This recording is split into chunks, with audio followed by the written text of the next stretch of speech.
അപ്പോൾ ജെ.കെ. റൗളിംഗ് എന്ന കഥാകാരിയെക്കുറിച്ചാണ് ഇന്ന് നമ്മൾ പറയുന്നത്. ജെ.കെ. റൗളിംഗ് ശരിക്കും പേര് ഞാൻ പുസ്തകം പ്രസിദ്ധീകരിക്കാം, ഒരു റൈറ്റർ എന്ന രീതിയിൽ എഴുതാം എന്ന് തീരുമാനിച്ചപ്പോൾ ജോആൻ റൗളിംഗ് എന്നായിരുന്നു പേര്. അപ്പോൾ ജോ എന്നാണ് സ്വന്തമായിട്ട് വിളിച്ചിരുന്നത്. ജോ റൗളിംഗ് എന്നൊക്കെ എഴുതിയാലോ എന്ന് ആലോചിച്ചപ്പോഴേക്കും ഇല്ല, എന്താണ് 13 വയസ്സായ കുട്ടികൾ, ആൺകുട്ടികൾക്ക് ഒരു പെണ്ണ് എഴുതിയ പുസ്തകം ഇഷ്ടപ്പെടില്ല. അത് പൊതുവെ ഒരു സത്യമാണ് കേട്ടോ. ഈ പ്രത്യേകിച്ച് ഈ ആൺകുട്ടികൾക്ക് പെണ്ണുങ്ങൾ എഴുതിയ പുസ്തകങ്ങൾ വായിക്കാൻ വലിയ മനഃശാസ്ത്രം കൂടിയാണെന്ന് തോന്നുന്നത്. അതായത് അത്തരത്തിലുള്ള പുസ്തകങ്ങൾ വായിക്കുന്നത് എന്തോ ഒരു കുറവാണ് തോന്നൽ. അതുകൊണ്ട് സ്ത്രീ എന്താണ് ജെൻഡർ എന്നുള്ളത് വെളിപ്പെടാത്ത രീതിയിൽ 2 ഇനീഷ്യൽ വേണം. അപ്പോൾ ഇനീഷ്യൽ വേണം എന്നുള്ളപ്പോൾ എൻ്റെ അച്ഛമ്മയുടെ പേര് ചേർക്കാം എന്ന് പറഞ്ഞ് ജോആൻ കാത്തലീൻ, പൊതുവേ ഉള്ള ഒരു കൾച്ചറാണല്ലോ, ഗ്രാൻഡ് പേരൻസിന്റെ പേര് നമ്മുടെ പേരിനോട് ചേർത്ത് ജോആൻ കാത്തലീൻ റൗളിംഗ് എന്നുള്ളത് മാറ്റി ജെ.കെ. റൗളിംഗ് ആക്കി അവര് പ്രസിദ്ധീകരിക്കാനായിട്ട് മുന്നോട്ട് വന്നത്. അല്ലേ? അപ്പോൾ കൂടുതൽ വിശേഷങ്ങളിലേക്ക് വരാം അടുത്ത സെഗ്മെന്റിന് ശേഷം. അടുത്ത സെഗ്മെന്റ് പ്രണവം.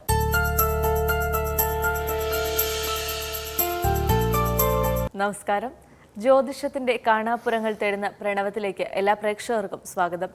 ജ്യോതിഷ സംബന്ധമായ നിങ്ങളുടെ സംശയങ്ങൾക്ക് മറുപടി നൽകുന്നത് പ്രശസ്ത ജ്യോതിഷാചാര്യനായ ശ്രീ സുഭാഷ് തന്ത്രികളാണ്. നമുക്ക് സ്വാഗതം ചെയ്യാം. സ്വാഗതം സർ.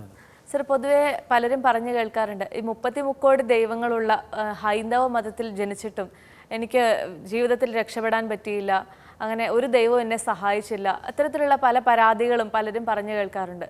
അപ്പോൾ എന്തുകൊണ്ടാണ് അങ്ങനെയൊക്കെ ജീവിതത്തിൽ വിജയിക്കാൻ പറ്റാതെ വന്നിരുന്നത്? ദൈവങ്ങൾ ആരും ഇങ്ങനെ ഒരാളെ സഹായിക്കാത്തത് കൊണ്ടാണോ? എന്താണ് അതിൻ്റെ യഥാർത്ഥ കാരണം? ഒരു കാരണം തന്നെയാണ് നമ്മൾ മുൻപ് എപ്പിസോഡുകളിൽ പറഞ്ഞത്.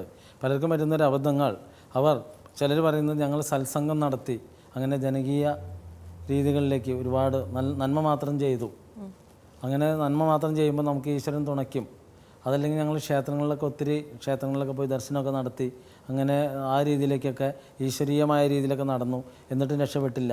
ഇതേപോലെ തന്നെയാണ് ഈ ചിന്തയും വരുന്നത്. 33 കോടി ദേവതകളുള്ള നമ്മളുടെ ഹൈന്ദവത്തിൽ ജനിച്ചിട്ട് പോലും രക്ഷപ്പെടാൻ സാധിച്ചില്ല എന്താണ് ചോദിച്ചു വരുന്ന ആളുകളുണ്ട്. അപ്പോൾ എന്താണെന്ന് വെച്ചാൽ ഈ വരുന്ന ആളുകൾക്കൊക്കെ സംഭവിക്കുന്ന ഒരു കാര്യം ഞാൻ പലരും ശ്രദ്ധിച്ചിട്ടുണ്ട്. അവർ ഇങ്ങനെ വന്ന ഒരാൾ മലേഷ്യയിൽ വലിയ രീതിയിൽ ബിസിനസ് നടത്തി വലിയ ഹോട്ടൽ സമുച്ചയമൊക്കെ ഉണ്ടായി. ഇപ്പോൾ നിലവിൽ കടവും കടത്തിൻ്റെ കൂടായിട്ട് കിടക്കാനൊരു വീട് പോലും ഇല്ലാതെ കഴിയുന്ന ആളുകളൊക്കെ ഉണ്ട്. അപ്പോൾ അവരൊക്കെ വരുമ്പോൾ ചോദിക്കുന്ന ചോദ്യമാണ് ഇപ്പോൾ ഈ പറഞ്ഞൊരു കാര്യം. അപ്പോൾ എന്താ സംഭവിക്കുകയെന്ന് വെച്ചാൽ അവർ നമ്മളുടെ അടുത്ത് വന്നു കഴിഞ്ഞപ്പോൾ ഞാൻ ചോദിച്ചു, നിങ്ങൾക്ക് കുടുംബക്ഷേത്രം എവിടെയെന്ന് ചോദിച്ചു, അതായത് ധർമ്മദേവത. അപ്പോൾ ആൾ പറഞ്ഞു, എനിക്കിതിനെക്കുറിച്ച് അറിഞ്ഞുകൂടാ. ഞാൻ ആദ്യമായിട്ടാണ് ഒരു ചോദ്യം കേൾക്കുന്നത്, ധർമ്മദേവത ഈ സംഭവം. അപ്പോൾ ധർമ്മദേവത എന്താണെന്ന് അറിഞ്ഞുകൂടാ. പിന്നെ അടുത്ത് നമ്മൾ ചോദിച്ചു, നിങ്ങൾ പിതൃക്കൾക്ക് ബലി ഇടാറുണ്ടോ എന്ന് ചോദിച്ചു. അപ്പോഴാൾ പറഞ്ഞു, ഞാൻ ബലി ഇടാറുണ്ട്, ശിവരാത്രി ബലി, കർക്കിടക ബലി, അല്ലെങ്കിൽ തുലാമാസ ബലി ഇടാറുണ്ട്, വർഷത്തിൽ 4 ബലികൾ ഇടാറുണ്ട്. അതെല്ലാം നിങ്ങൾ മരിച്ച ശ്രാദ്ധം ആണ്ടുബലി ഇടാറുണ്ടോ എന്ന് ചോദിച്ചു. അതില്ല, ഈ ചോദ്യം ആദ്യമായിട്ട് കേൾക്കാമെന്ന് പറഞ്ഞു. അപ്പോൾ ഞാൻ പറഞ്ഞു, ഇത് തന്നെ നിങ്ങളുടെ 2 ചോദ്യത്തിനുള്ള ഉത്തരം നിങ്ങളുടെ കയ്യിൽ തന്നെ കിടപ്പുണ്ട്. അതായത് ധർമ്മദേവതയുടെയും പിതൃവിൻ്റെയും തുണ നിങ്ങൾക്കില്ല.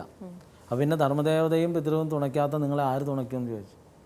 അതെന്താ നിങ്ങൾ ചെയ്യാമെന്ന് ചോദിച്ചു. പറഞ്ഞു, ഞാൻ ഒത്തിരി ജ്യോത്സ്യന്മാരൊക്കെ കണ്ടു, പക്ഷേ അവരാരും എൻ്റെ അടുത്ത് ഇങ്ങനെ ധർമ്മദേവതയുടെ പ്രാധാന്യമോ അല്ലെങ്കിൽ പിതൃവിൻ്റെ പ്രാധാന്യമൊന്നും പറഞ്ഞു തന്നില്ല, അതുകൊണ്ട് ഞാനതിൽ ശ്രദ്ധിച്ചില്ല. പിന്നെ ഒത്തിരി പൂജയും കാര്യമൊക്കെ നടത്തി, ചെയ്യാത്ത പൂജകളൊന്നുമില്ല. ഈ കേരളത്തിൽ അങ്ങോളം ഇങ്ങോളമുള്ള എല്ലാ പ്രഗത്ഭരുടെ അടുത്തൊക്കെ പോയി പൂജയൊക്കെ നടത്തി, പക്ഷേ എല്ലാം ഫെയിലറായി എന്ന് പറഞ്ഞു. ഞാൻ പറഞ്ഞു, ഫെയിലറാവുന്നതിൻ്റെ പ്രധാന കാരണം ഇത് തന്നെയാണ്, ധർമ്മദേവതയും പിതൃവും നിങ്ങളുടെ കൂടെ തുണയ്ക്കുന്നില്ല. അപ്പോൾ നിങ്ങളുടെ വിവാഹം നടത്തി, അച്ഛനും അമ്മയൊന്നുമില്ല, ആരൊക്കെയോ നടത്തി. അപ്പോൾ ആ വിവാഹത്തിന് ആരായിരിക്കും അതിൻ്റെ ഉത്തരവാദി?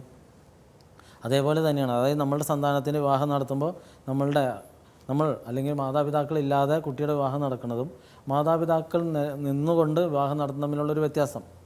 അങ്ങനെ വരുമ്പോൾ അതായത് ഒരു കുട്ടിക്ക് മാതാപിതാക്കൾ പ്രൊട്ടക്റ്റ് ചെയ്ത് വളരുന്ന കുട്ടിയും ഇല്ലാതെ വളരുന്ന കുട്ടിയും തമ്മിലുള്ളൊരു വ്യത്യാസം.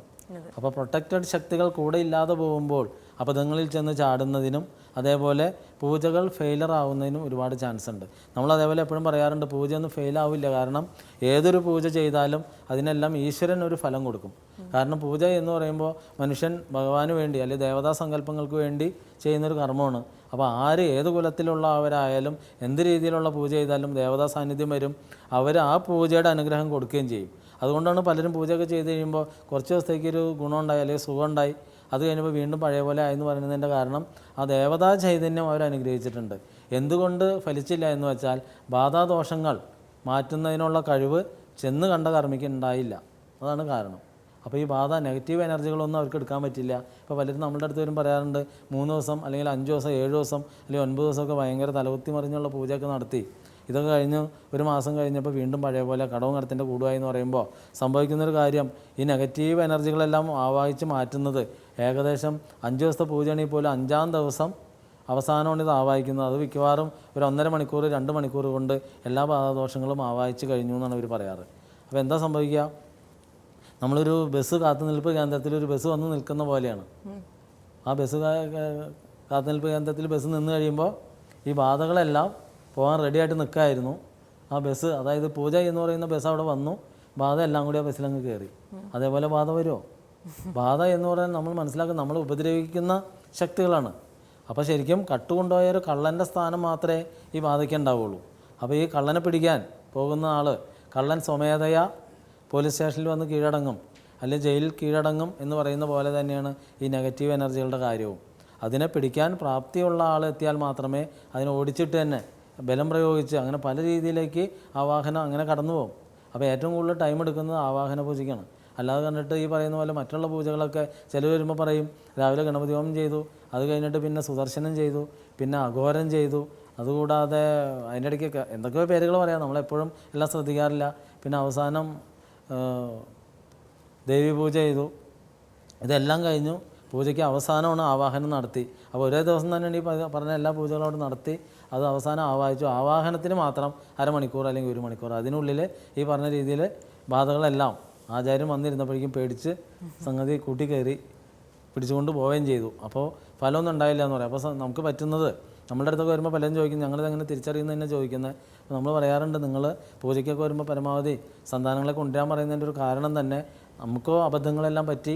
അപ്പോൾ കുട്ടികളെങ്കിലും നമ്മുടെ അടുത്ത തലമുറയെങ്കിലും ബുദ്ധിമുട്ടും കാര്യമൊക്കെ വരുമ്പോൾ ഏതെങ്കിലും ഒരു ആചാര്യൻ്റെ അടുത്തൊക്കെ പോകുമ്പോൾ അവിടെ പരിഹാരത്തിനൊക്കെ ചെന്നിരിക്കുന്ന സമയത്ത് ഈ ചെയ്യുന്ന കാര്യങ്ങളെല്ലാം കൃത്യത്തിലേക്ക് വരുന്നുണ്ടോ, നമുക്ക് ഗുണപ്രദമാണോ എന്നെല്ലാം മനസ്സിലാക്കാൻ പറ്റും.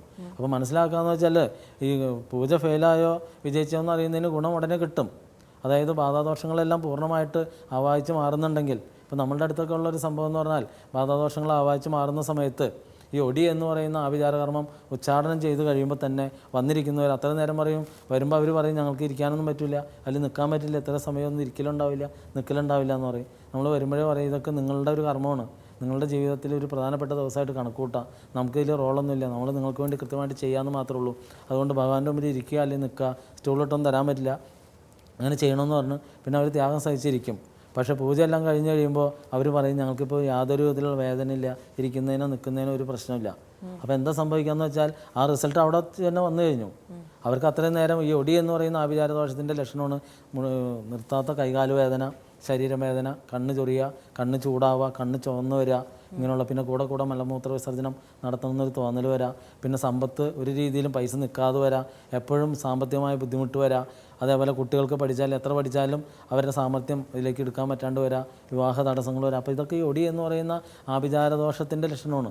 അപ്പോൾ ഇത് പലർക്കും പറ്റുന്നത് ഒടി എന്ന് പറയുന്ന ആഭിചാരദോഷം എന്ന് പറഞ്ഞാൽ തന്നെ വടക്കോട്ട് തൃശ്ശൂർ മുതൽ തൃശ്ശൂർ, പാലക്കാട്, മലപ്പുറം, കോഴിക്കോട്, കണ്ണൂർ, കാസർഗോഡ് ആ ഭാഗങ്ങളിലുള്ള ആചാര്യന്മാരോ അവിടുത്തെ ജനങ്ങൾക്ക് മാത്രമേ ഒടി എന്ന് പറഞ്ഞാൽ അറിയാൻ പാടുള്ളൂ. വടക്കോട്ടാണ് ഒടി എന്ന് പറഞ്ഞാൽ അറിയുന്നത്. തെക്കോട്ടുള്ളവരോട് ഒടി എന്ന് കേട്ടണമെങ്കിൽ ഇല്ല എന്ന് പറയും. അതിൻ്റെ കാരണം എന്തായിരിക്കും? ഒടി എന്ന് പറയുന്ന ഈ ബാധ എന്താണെന്ന് ഈ തെക്കോട്ടുള്ള ആചാര്യന്മാർക്ക് അറിഞ്ഞുകൂടാ. അത് അറിഞ്ഞുകൂടാത്തതുകൊണ്ടാണ് ഈ ജനം അറിയാണ്ട് പോണത്. അപ്പോൾ ശരിക്കും പറഞ്ഞാൽ ഇതിൻ്റെ എല്ലാം കാരണക്കാരൻ ആസ്ട്രോളജേഴ്സ് തന്നെയാണ്. അവർ പഠിക്കുമ്പോൾ ഇങ്ങനെയുള്ള എല്ലാ കാര്യങ്ങളും പഠിക്കാതെ ബുക്കിൽ എന്തൊക്കെ എഴുതിയിട്ടുണ്ട് അത് മാത്രമേ പഠിക്കുകയുള്ളൂ. അല്ലാതെ ജനങ്ങളിലേക്ക് ഞങ്ങൾക്ക് തിരിഞ്ഞു നോക്കേണ്ട യാതൊരു ആവശ്യവുമില്ല എന്നുള്ള രീതിയിലേക്ക് വന്നു കഴിയുമ്പോഴാണ് ജ്യോതിഷം പിഴച്ചു എന്ന് പറഞ്ഞ് ഈ യുക്തിവാദികൾ ഇതെല്ലാം തട്ടിപ്പ് ശാസ്ത്രം എന്നുള്ള രീതിയിലേക്ക് വരുന്നത്. പിന്നെ അതേപോലെ തന്നെ നമ്മൾ മനസ്സിലാക്കുക, എപ്പോഴും ഏതൊരു പൂജാകർമ്മത്തിന് പോകുന്നുണ്ടെങ്കിലും എത്ര പ്രഗത്ഭൻ്റെ അടുത്താണ് പോകുന്നതെങ്കിൽ പോലും ഒരു കാരണവശാലും ആളില്ല പൂജകൾക്ക് ഒരു കാരണവശാലും നിങ്ങൾ സമ്മതിച്ചുകൂടാ. കാരണം പൂജാതി കർമ്മം ബാധ ആവാഹനം എന്ന് പറയുന്നത് നമ്മളുടെ പ്രസൻസിൽ നമ്മളെ രോഗിയെ ചികിത്സിക്കുന്നതിന് തുല്യമാണ്. ഇപ്പോൾ ഒരു ഇഞ്ചക്ഷൻ എടുക്കണമെന്നുണ്ടെങ്കിൽ രോഗിയില്ലാതെ കണ്ടിട്ട് ഈ ഇഞ്ചക്ഷൻ എങ്ങനെ എടുക്കുക? വെറുതെ വായുവിൽ ഇഞ്ചക്ഷൻ കയറ്റാൻ പറ്റുമോ? അപ്പോൾ അതേപോലെയാണ് ബാധാവാഹനം. അതായത് നമ്മളുടെ പ്രസൻസ് എന്ന് പറയുമ്പോൾ കുടുംബത്തിലെ ഒരാളെങ്കിലും ഉണ്ടെങ്കിൽ മാത്രമേ ഈ ആവാഹനം നടക്കുകയുള്ളൂ. അല്ലാതെ വല്ലയിടത്തും നമ്മൾ വീട്ടിൽ സുഖമായിട്ട് കിടന്നുറങ്ങണു, ആചാര്യം പറയണു നിങ്ങളിപ്പോൾ 7 ദിവസം ഞാനിവിടെ പൂജ നടത്തിക്കോളാം, നിങ്ങളുടെ ദോഷം മാറുമെന്ന് പറഞ്ഞാൽ ഒരിക്കലും നടക്കാത്തൊരു കാര്യമാണ്. കാരണം ഇതിന് വ്രതശുദ്ധി വേണം, അപ്പോൾ അങ്ങനെയൊക്കെ ആചാര്യൻ അവിടെ നടത്തുന്ന സമയത്ത് നമ്മളിവിടെ മത്സ്യമാംസാദികൾ ഉപയോഗിച്ചുകൊണ്ടിരിക്കുകയാണ്, അല്ലെങ്കിൽ ഭാര്യാഭർത്തൃ ബന്ധ സമയത്താണെങ്കിലൊക്കെ ഇതൊക്കെ ഫലിക്കുമോ? അപ്പോൾ ഇതെല്ലാം നമ്മൾ ചിന്തിക്കേണ്ട ഒരു കാര്യമാണ്. പലരും പല രീതിയിലേക്കും പറഞ്ഞു വരും. കാരണം ഞാനത് പറയാൻ കാരണം ഇപ്പോൾ നമ്മളുടെ ഈ പ്രോഗ്രാമൊക്കെ കടന്നുപോയ പിന്നെ ഒത്തിരി പേര് ഇപ്പോൾ പറയാറുണ്ട്, പല ആചാര്യന്മാരും പൂജയുടെ സ്റ്റൈലൊക്കെ മാറ്റി. ഇപ്പോൾ പറയുന്നത്, പണ്ട് പറയുന്നത് ഞാനിവിടെ എല്ലാം ചെയ്തോളാം, നിങ്ങൾ പൈസ എന്നാൽ മതി എന്ന് പറയും. ഇപ്പോൾ അതൊക്കെ മാറ്റി, പകരം ഞാനിവിടെ 7 ദിവസം പൂജ ചെയ്തോളാം, നിങ്ങൾ വീട്ടിലിരുന്നാൽ മതി എന്നുള്ള സ്റ്റേജിലേക്ക് വന്നിട്ടുണ്ട്.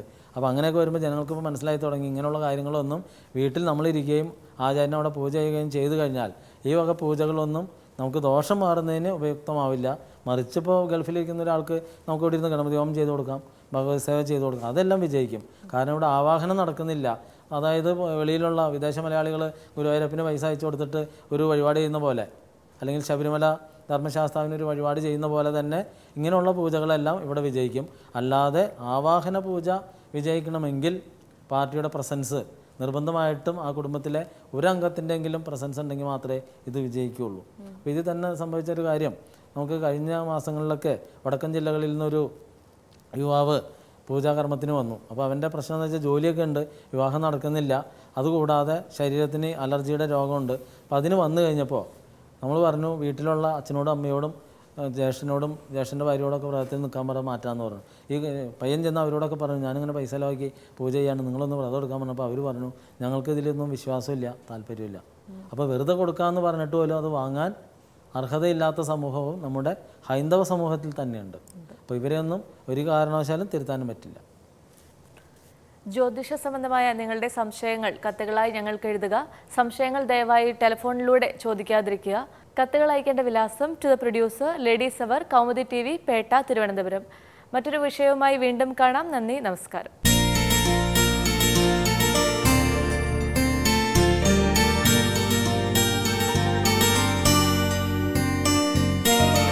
അപ്പോൾ നമ്മൾ JK റൗളിങ്ങിനെ കുറിച്ചാണ് സംസാരിച്ചുകൊണ്ടിരുന്നത്. ഹാരി പോട്ടർ കഥകളുടെ ഉപജ്ഞാതാവിനെ കുറിച്ചാണ് സംസാരിച്ചുകൊണ്ടിരുന്നത്. അതെ. അപ്പോൾ അവരുടെ ഹാരി പോട്ടർ കഥകൾ, എല്ലാ കഥകളും സിനിമകളായിട്ടുണ്ട്.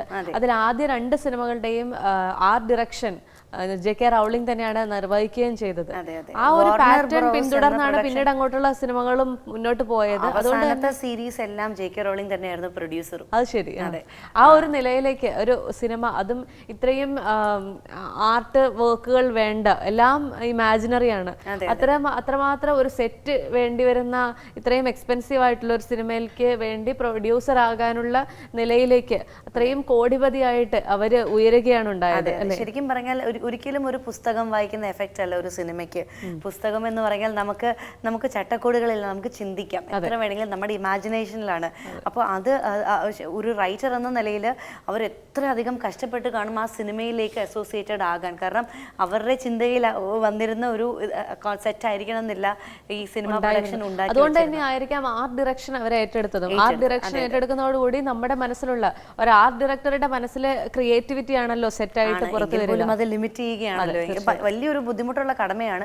എങ്കിൽ പോലും ഇപ്പോൾ അതിലെ ഒരു എക്സാമ്പിൾ പറയുകയാണെങ്കിൽ, ഇപ്പോൾ JK റൗളിങ്ങിന്റെ ശരിക്കുമുള്ള ജീവിതത്തിലെ പല ഇൻസ്റ്റൻസസ് നേരത്തെ പറഞ്ഞല്ലോ, ഡിമെൻറ്റേഴ്സ്, സന്തോഷം ചെയ്തെടുക്കുന്നത്, ഇതുപോലെയുള്ള അതിലേറ്റവും രസകരമായ ഒരു കാര്യം എന്ന് പറഞ്ഞാൽ കിങ് ക്രോസ് റെയിൽവേ സ്റ്റേഷനിൽ വെച്ചായിരുന്നു JK റൗളിംഗ് ഭയങ്കര ഒത്തിരിയധികം ബോണ്ടഡ് ആയിരുന്നു JK റൗളിംഗ് അമ്മയുമായി. അമ്മയുടെ മരണമായിരുന്നു JK റൗളിങ്ങിന്റെ ഡിപ്രഷന് മറ്റൊരു വലിയ കാരണം. അപ്പോൾ ഈ അമ്മയും അച്ഛനും പരിചയപ്പെട്ട king cross railway station JK റൗളിങ്ങിൻ്റെ മനസ്സിൽ വലിയൊരു ഇടമുണ്ട്. അപ്പോൾ ഈ പുസ്തകത്തിൽ കിങ് ക്രോസ് റെയിൽവേ സ്റ്റേഷനിലെ 9ാമത്തെ പ്ലാറ്റ്ഫോമിൽ ഇരുന്നു കൊണ്ട് 9:45 എന്നൊരു പ്ലാറ്റ്ഫോമിനെ കുറിച്ച് ചിന്തിക്കുകയും, അതായത് ഇപ്പം ഈ സാധാരണ ലോകത്തിൽ നിന്ന് മാജിക്കൽ ലോകത്തേക്ക് കടക്കണമെങ്കിൽ ഇങ്ങനൊരു മതിലുണ്ട്, ആ മതിൽ വഴി ചാടിക്കടന്നാൽ 9:45 എന്ന പ്ലാറ്റ്ഫോമിൽ എത്തുകയും അവിടെ നിന്നും ഹോഗ്വാർട്സ് എന്ന് പറയുന്ന നമ്മുടെ മാജിക്കൽ ലോകത്തിലുള്ള മാജിക്കൽ ലോകത്തിന്റെ യൂണിവേഴ്സിറ്റി, അത് ഇമാജിനറി അല്ല, ശരിക്കും ഉണ്ട് എന്ന് തന്നെ നമ്മൾ വിശ്വസിക്കും ആ പുസ്തകം വായിക്കുമ്പോൾ. അങ്ങനെ ഇമാജിനേഷന്റെ പല തലങ്ങളാണ് ഈ ഹാരി പോട്ടർ എന്ന പുസ്തകത്തിലൂടെ നമ്മൾ കണ്ടിരിക്കുന്നത്. ഏതായാലും ഇങ്ങനെ ഹാരി പോട്ടർ കഥകളുടെ വിശേഷങ്ങളും JK റൗളിങ്ങിന്റെ വിശേഷങ്ങളും സ്ത്രീകൾക്ക് ഒരുപാട് പ്രചോദനമാകുന്ന ഒരു എഴുത്തുകാരിയെ കുറിച്ചുള്ള വിശേഷങ്ങളും എല്ലാം പങ്കുവെച്ചുകൊണ്ട് ഇന്നത്തെ എപ്പിസോഡ് നമ്മൾ പൂർത്തിയാക്കുകയാണ്. അതെ, വീണ്ടും മറ്റൊരു കഥയുമായി, മറ്റൊരു വിഷയവുമായി നമ്മൾ വരും. അതുവരെ കാത്തിരിക്കുക. നന്ദി, നമസ്കാരം. ബൈ.